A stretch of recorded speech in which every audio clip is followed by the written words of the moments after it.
Welcome to Restaurant Catering Smarts, your go-to podcast for restaurateurs looking to better operate and grow their catering profit centers. With every episode, you can count on expert advice, innovative strategies, and tasty tips straight from industry leaders. Our purpose is to help your business thrive. So, let's dig in to another juicy episode. Hello again, I'm Michael Attias, your host of Restaurant Catering Smarts, and today's guest is Julie Wade, Head of Marketing at Taziki's Mediterranean Café. With over 15 years of experience in marketing and brand strategy, Julie has been instrumental in helping Taziki's expand its footprint and connect with a diverse audience. Passionate about creating authentic and engaging customer experiences, Julie leads the brand's marketing initiatives, digital presence, and community outreach. Her innovative approach to storytelling and brand building has contributed to Taziki's growing popularity and success in the competitive restaurant industry, and we're thrilled to have her on the show today. But before we get into asking Julie a bunch of questions, let's take a minute to recognize our sponsor. This episode is brought to you by CaterZen Catering Software, the industry leader in helping restaurants turn their catering chaos into calm. Discover why top independent and enterprise restaurants trust CaterZen to save them time and increase their catering sales. Go to www.caterzen.com and sign up for a walkthrough of the software or a free 30-day trial. Now, let's dive into this episode of Restaurant Catering Smarts. Welcome, Julie. How are you doing today? I'm good, Michael. How are you? Good. Let's start off with an icebreaker question. Give me a number between 1 and 300. Between 1 and 300? Yes. 150. We'll split it down the middle. Okay. What's the best piece of advice you've ever received? Oh, best piece of advice. Probably go ahead and fess up when you messed up. Fess up when you mess up. That sounds like a good t-shirt. Yeah. I like that. I like that. Did you have a good Christmas? I did. Yeah. It was quiet, but it was good. Those are always nice. The older I get, the more I enjoy solitude. Well, yeah, our house is pretty quiet these days. So December has been crazy. Every weekend has been full of stuff. So it was nice to have a little bit of R&R on Christmas Day. Nobody invites me to anything, so I have a quiet Christmas. I'm good. Don't feel sorry for me, please. Whoever's listening, don't add me to your list. So we sort of have a mutual, not sort of, we have a mutual connection to your past. So why don't you tell me how you got started in the marketing game and where you got started? Okay. Well, that, yes, goes back to our mutual connection. So I graduated with a degree in advertising from the University of Alabama and was actually not working in advertising at the time. And then through a mutual friend, got introduced to David Kahn that had a large franchise. Well, it wasn't that large at the time. It was a growing franchise of Blockbuster Video. And that was my first job in marketing. And I had been out of college probably 6 or 7 months at the time. So not very long. And I started with him and was so much fun. Loved the movie business, the movie industry. Who wouldn't? It was like a dream job. Grew with that company and expanded my knowledge base, my experience set. Did a little bit of product management for them. Did some HR work. Office manager for a while, stayed with them about 7 years, I think, before I retired to have a couple of babies and stay at home for about the next 10 years. But yeah, that was my first start. And that was really where I learned how to read a P&L sitting at a boardroom desk and really got that kind of roll up your sleeves, boots on the ground kind of, just learn the business from the ground up. Everything that school doesn't teach you, that's where I learned all those kinds of things. Yeah, it's a shame you really don't learn that much in school. It's out there, the hard knocks and good mentors. And so David and I, for everybody tuning in, we go back to when I was waiting tables in Memphis. I used to wait on his in-laws before they were his in-laws.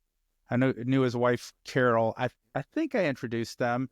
And then I was in his wedding. I forgot it was so long ago, I forgot I was in his wedding. So I've known him forever. And then he moved to Birmingham. And when we reconnected because you go, oh, we have a mutual connection. How do you know David? I called him up and we caught up and I hadn't talked to him forever. He is definitely the entrepreneur's entrepreneur. And he was beyond complimentary of you and how sharp you were. And it doesn't take long to figure that out. So I'm sure you were a spitfire and all over it back then. And look at where you are now. Well, yeah, and I have a lot to thank David for, because he did see a lot in me at the time. And I was, like I said, fresh out of school, very bright eyed, wanted to learn absolutely everything and just be a sponge. And he gave me those opportunities to do that and grow with his company and learn, make mistakes, and that, fess up when you mess up, like I was talking about. I did a lot of that back then. And that was really where I learned that on the job, that it was a whole lot easier when I did mess up, go ahead and admit to the mistake and try to fix it rather than cover it up or deflect or do something else. But say, yep, okay, that was bad. I did it. Let's not make that same mistake again. But let's move on from there. But yeah, David, working with him, I learned a ton, and it really set a great foundation for my career. So much so that I went back to work for him again in 2011 when I went to work for him with Yogurt Mountain, when he really did set those entrepreneurial spirits on fire of his when he started the Yogurt Mountain brand. A lot of people get opportunities, but not many do something with them. Like my first restaurant, you might not know this, my first restaurant, I talked someone into backing me. I'd never open, run, manage a restaurant. He wrote $1 million check and backed me. And I was like, he had just sold a roofing company and he was from Middle Tennessee.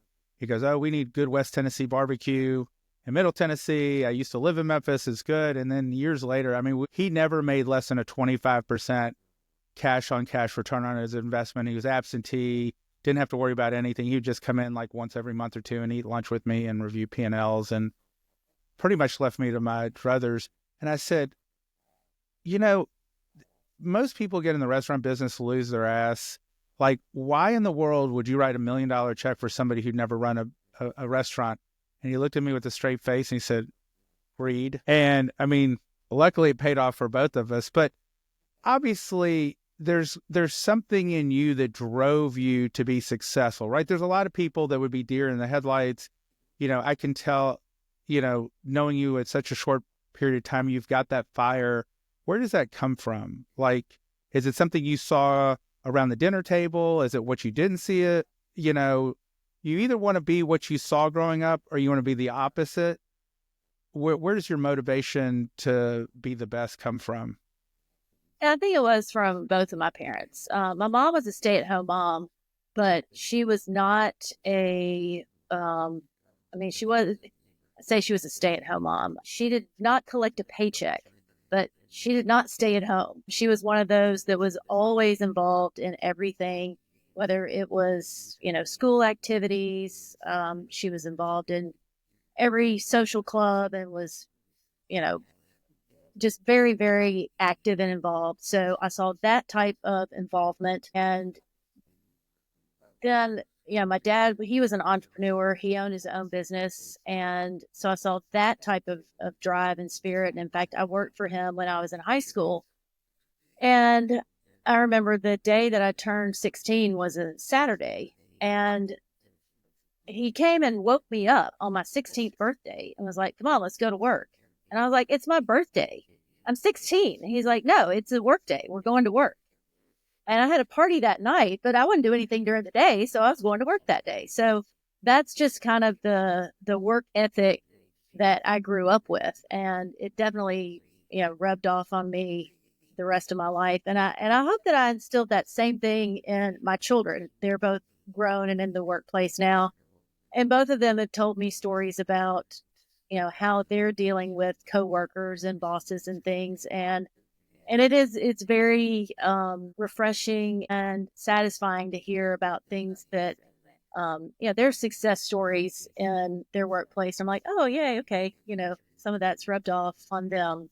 I think our kids do pay attention. Our kids are about the same age. And I think the things that they moan and groan about when they were kids, I think they look back and they appreciate those things. Mm-hmm. And, I was never, I've always said I want my kids to respect me, not love me. Yeah. And it sounds like your dad was that way. Like when my daughter learned to ride a bike, she was crying. I said, are you a winner or a whiner? Whiners don't win and winners don't whine. I'm a winner, Daddy. Yeah. I still have to deal with that a little bit with her. If she calls me up and she just wants to vent, I said, you're calling the wrong person. Like, I'll fix it, and I'm the only guy who will tell you what's up in your life, because everybody else will coddle you. I'm the only one who's going to tell you the unadulterated truth. So, and if you want me to listen, you better preface it by saying, all I need you to do is listen, because I'll try to give her some advice that she probably doesn't always want, but it's always pretty solid. Yeah. Yeah. My dad was definitely, he was the fixer of anything. He was the go-to guy for anything that we needed. He was always the ultimate fixer of anything. So I think that's sort of men in general. I always say women are Oprah, men are Home Depot. oh yeah. Yeah.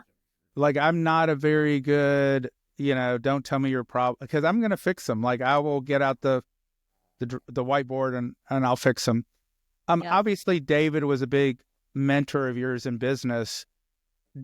What other mentors did you have? Like, one of my big mentors was Dan Kennedy. I read all of his books. I went to all of his seminars. Did you have any other unofficial mentors that maybe you didn't know personally, or maybe you did know personally, that you learned a lot from? I think probably there's some like more in my personal life, like people in my church that I grew up around. I think those are the type of mentors that, not somebody that people see on the stage or anything, but people that had a big influence on me and my life that nobody would have ever heard of. Would you say they influence more your marketing or more your character and your? Oh, definitely the character aspects and just the person that I am, and less about what I do and more about who I am. Yeah, I'm a big believer in that, Yeah. and I don't think there's enough focus on that these days like used to be. I was raised like, your word is your bond, and that's the only thing that has value. If you ruin that, you got nothing. So I try to do that as much as possible. Marketing in the restaurant industry is really competitive. As y'all have surpassed the 100-unit chain at Taziki's, how do you differentiate Taziki's from all the other QSRs, all the other options out there? Yeah, there's increasing competition every day, that's for sure. One of the things that we really strive to bring to every single restaurant is what our founders, Keith and Amy Richards, really the spirit that they brought to Taziki's when it first opened in 1998 was the spirit of hospitality. And yeah, our food is really good. We have the Mediterranean inspired menu and all the different ingredients, the fresh ingredients and everything that we bring to it. But the hospitality is one thing that they have really tried to inspire in every single restaurant across the brand, all of our franchise units, as well as the company units. And when you walk in the door, it's kind of that where everybody knows your name feeling. When I first interviewed for this job over 4.5 years ago, I told Dan, our CEO, I said, I really feel like Taziki's is an extension of my kitchen, because this is the place where I come when I have out of town company coming in. I know that I want to take them to Taziki's. This is the place when my kids were younger and we were had a late ball game and we needed somewhere to stop on the way home and grab something that was nutritious. This was where I would go and get dinner for the family. Those types of things, it was just a natural for us. And I think there's, tons and tons of other families that feel the same way. And we were really excited when one opened up in my neighborhood 5 or 6 years ago. And I know that there's, every store that we open, everybody feels that same way around them if they're familiar with the brand. And then as we're opening up new locations and areas that are not familiar with Taziki's, they get to know the brand and then can have that same experience. So that's the way that we can really stand out, in addition to the food and the quality of the food. And it can stand on its own, because we do have like just our salmon by itself. If you just take one menu item, you cannot find a better piece of salmon for that price anywhere. I would stand it up against anybody else's salmon across the country. And all of our ingredients are so fresh. So many things are made that day. I didn't know before I started working here how many different items are made, like the sauces, the dressings, made fresh every day in the restaurant. So we really put our heart and our soul into everything that we're preparing there for our guests. And that's just another way that we show our hospitality through the food that we're preparing so lovingly in the stores every day. So Yeah, I that think really that, does set us apart. and I was very fortunate to participate in TazCon this year, and I've got a lot of admiration for companies that can build cultures that large.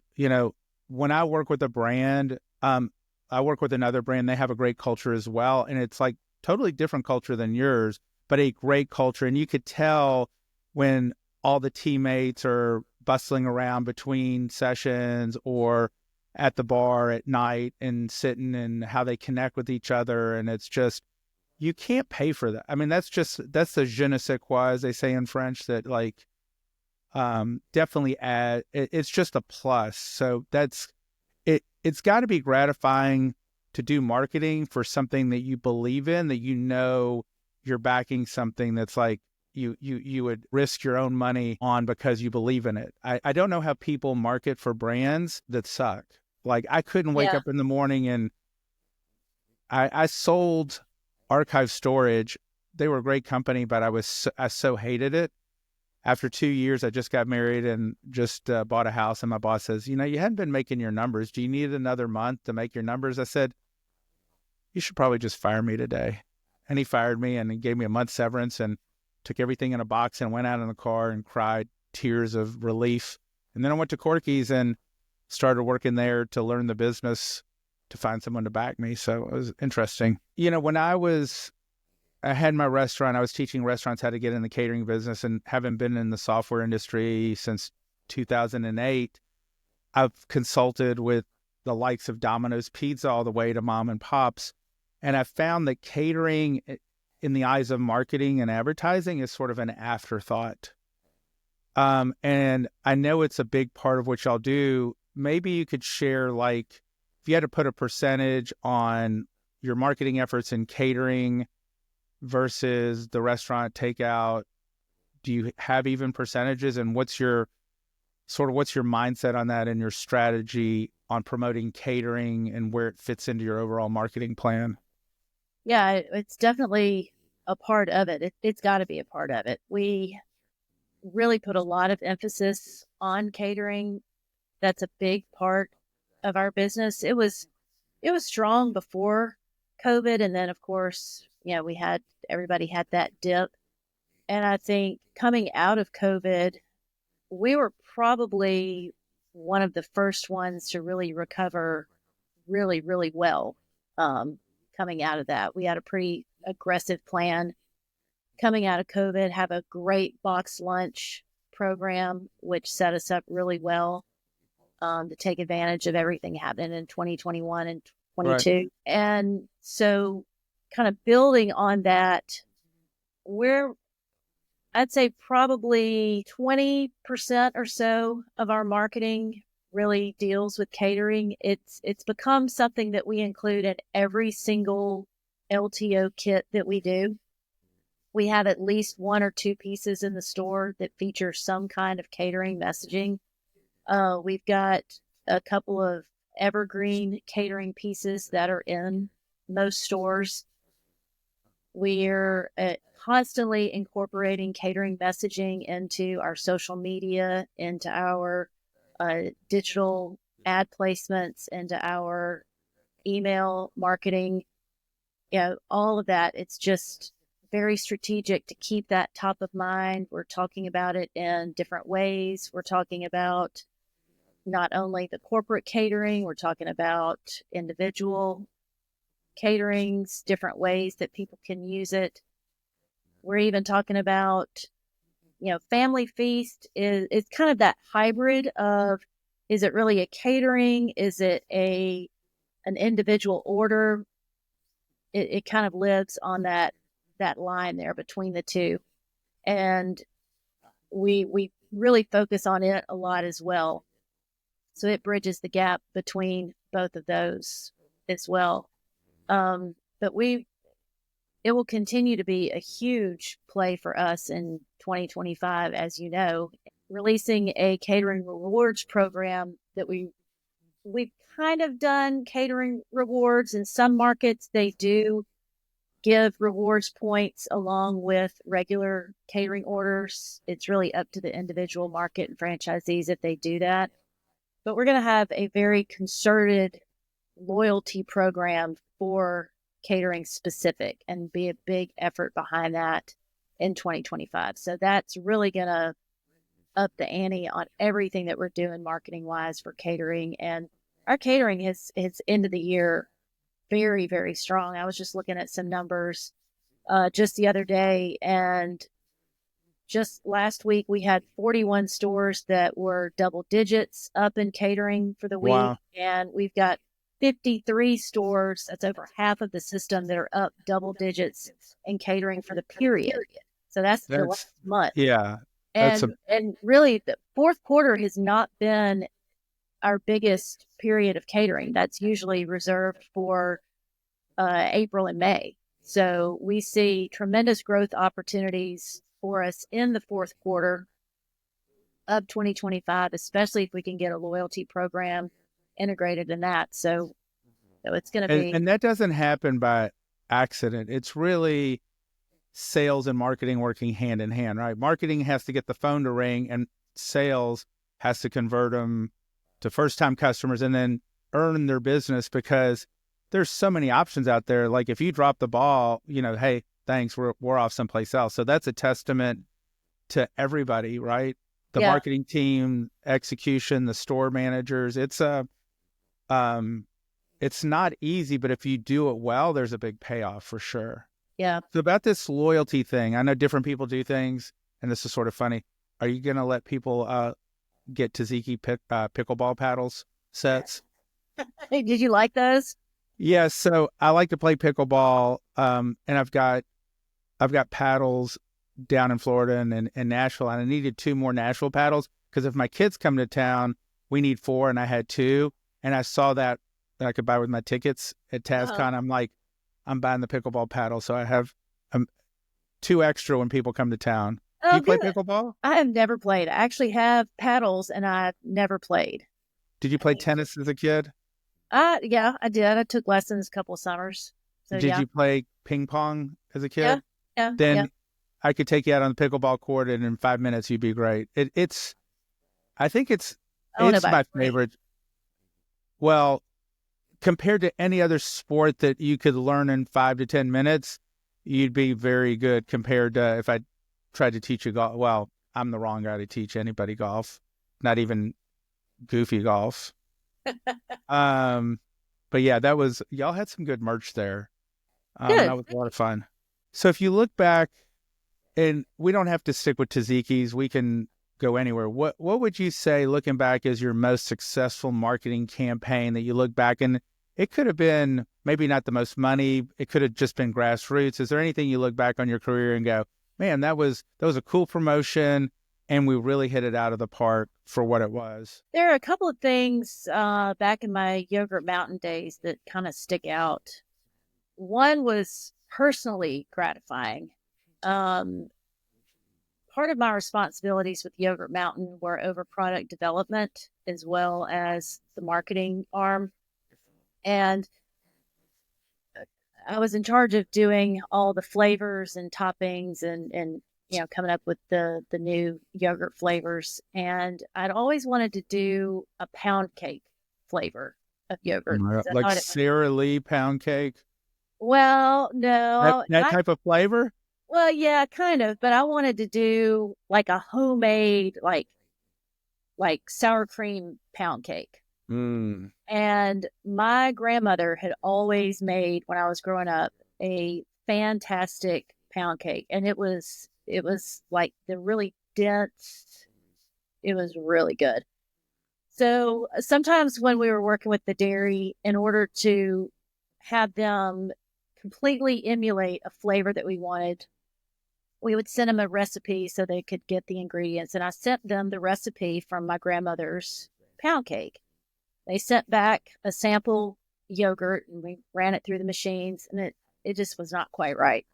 So my mom made up a batch of the pound cake, my grandmother's recipe. We sent it to the dairy in Arkansas.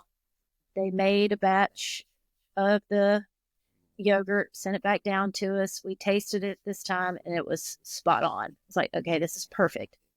Well, it was actually my grandmother's Aunt Ida. It was her recipe. So this was like my great aunt, I think. Yeah. So we ended up calling the flavor Aunt Ida's pound cake. That's cool. That's what we called it. And the flavor on the label, we actually took the recipe card that was my grandmother's handwriting, and that was the flavor label on it. Wow. Which I don't have today. I don't even have a picture of it, which I wish I did. So we served that in all of the 50-something yogurt mountains around the country. And a year or so after we debuted it, it was a proprietary flavor for us. I distinctly remember being in Baltimore, Maryland, and just, walking through one of the yogurt mountain restaurants, and somebody standing there looking at the yogurt wall saying, "Oh, they don't have Aunt Ida's today. I wish they had that in." And I was like, "Oh, that had to be. That's my flavor. That is my flavor."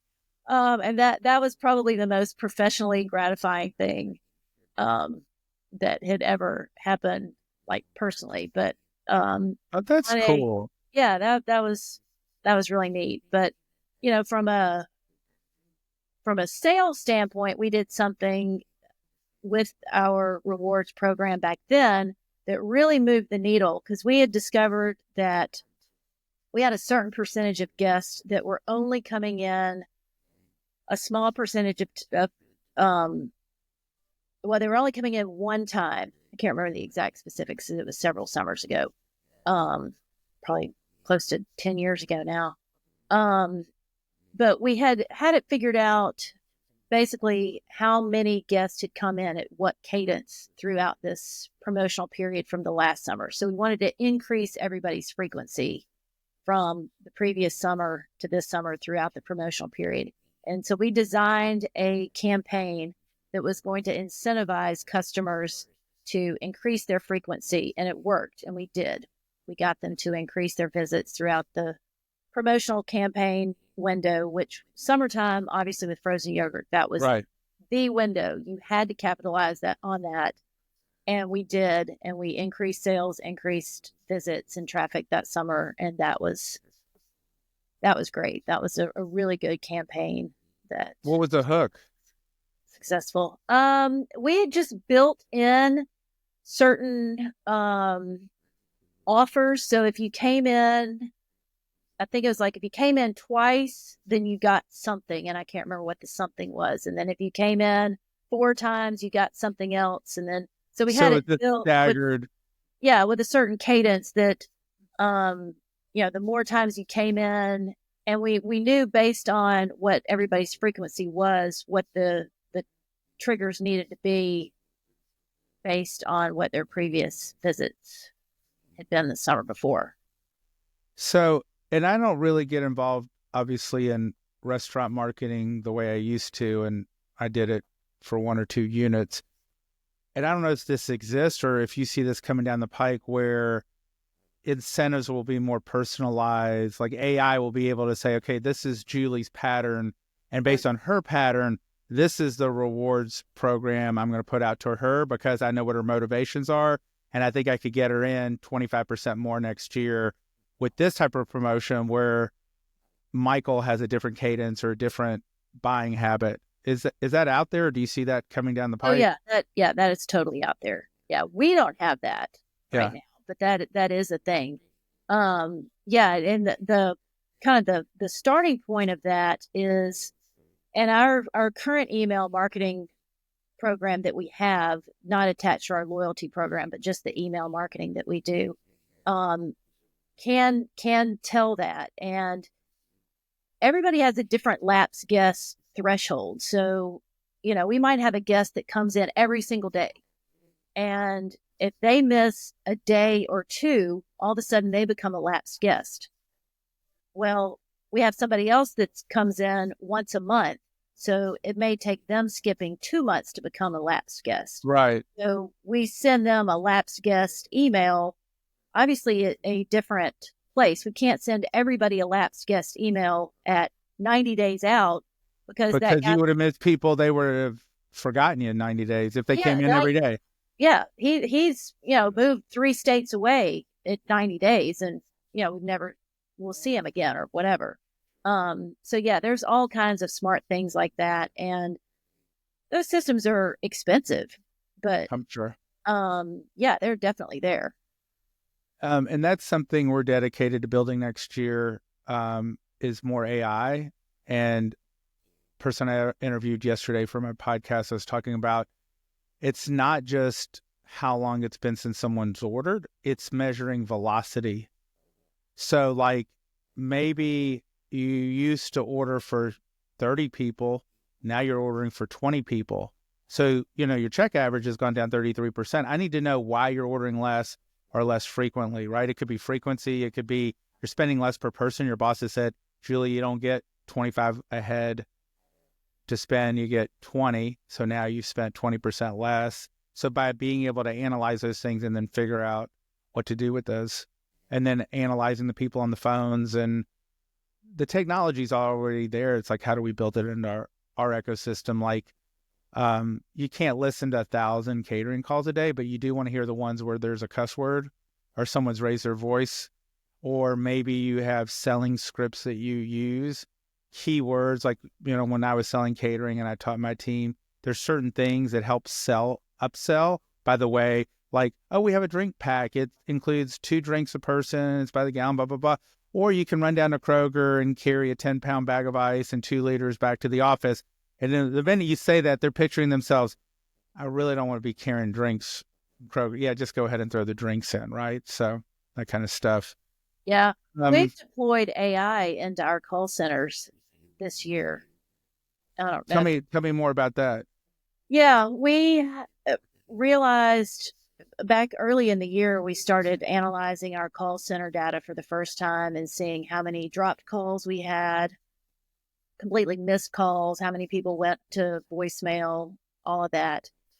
And to try to stop the completely dropped calls, we employed a AI system where it can answer about 20 of the most common questions. So in our call center, anybody that doesn't have a human pickup during regular business hours, it eventually rolls to this AI bot or whatever it is. Right. And it's Olive that picks up, and Olive, Cute. or maybe it's Oliver. I think that's what it is. I think it's a guy. It's Oliver. And he will answer like, can you deliver for catering? And is there a fee for delivery? And just, we identified, I think it is about 20 of the most common questions that are asked. And then as you ask them, then he can answer those questions for you. And I think it's helped. And it's not perfect. We would like to get to a place where then he can roll you to a voicemail or something else. But right now, what happens if I call at 10 o'clock tonight?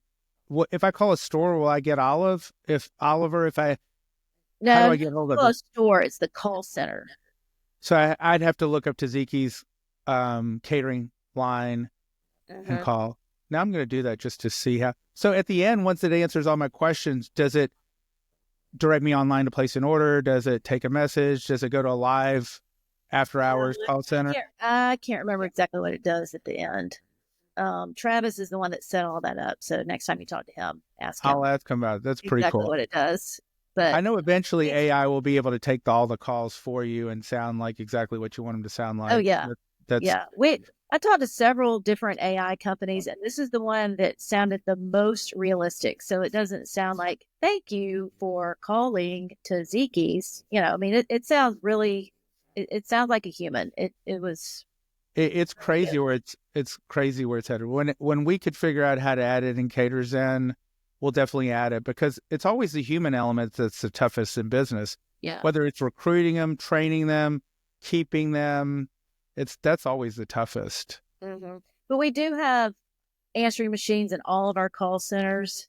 So, if you call at 10 o'clock at night, it's going to immediately go to the answering service for the whatever call center that you call.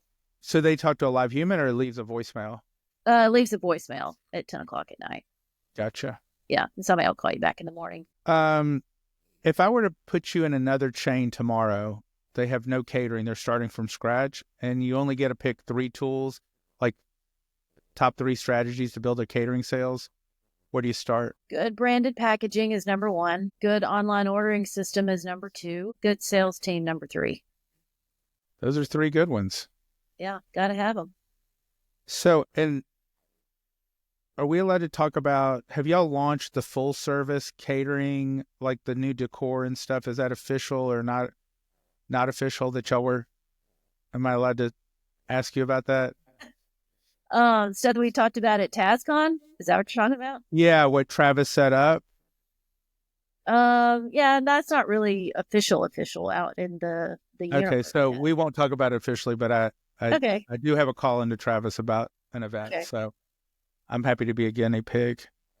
Looking down the road, what marketing innovations or technologies are you most excited about? We talked about AI, and you might have already, that might be it, but is there anything else that you see out there that gets you pumped up as a marketer? Yeah, just the constant integrations of everything, how everything talks to everything else. One kind of gaping hole that we've had for a while is folks that are not in our loyalty program.